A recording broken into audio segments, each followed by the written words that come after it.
लाखों लोगों को मैंने रोजगार दिया। किसानों के साथ प्रधानमंत्री हूं, खड़ा हूं,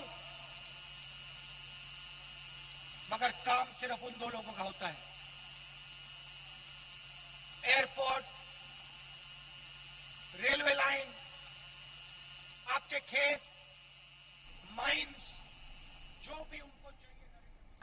तो राहुल गांधी नवादा में आवाम से मुखातिब हो रहे हैं और रैली को खिताब कर रहे हैं, जहां पर वो बता रहे हैं कि पिछले 15 सालों में क्या कुछ नहीं हुआ है।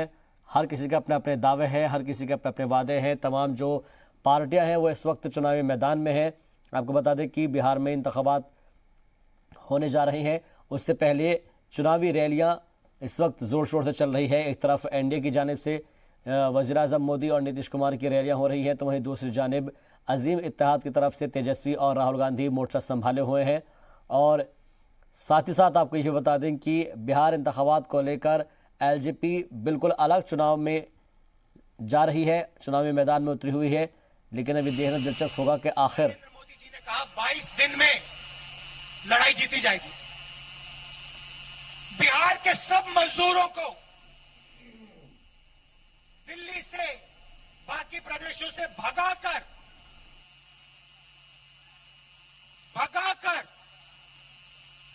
बिहार भेजा। जब पैदल आए, जब आप पैदल आ रहे थे, जब आप भूखे थे, जब आप प्यासे थे, तो नरेंद्र मोदी क्या कह रहे थे? नरेंद्र मोदी जी ने आपकी मदद की, बिहार के मजदूरों की मदद की। मजदूरों के सामने सर झुकाते हैं, मगर जब समय आता है तो मदद नहीं करते। आप भूखे प्यासे मरे, आप हजारों किलोमीटर चले, नरेंद्र मोदी जी ने आपको ट्रेन नहीं दी, बस नहीं दी।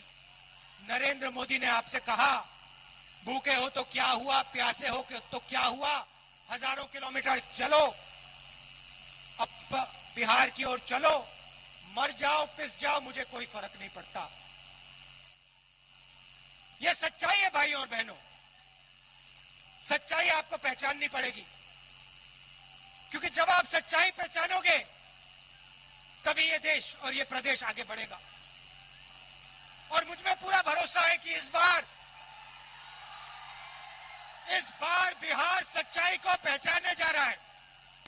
इस बार बिहार नरेंद्र मोदी को, नीतीश कुमार को जवाब देने जा रहा है।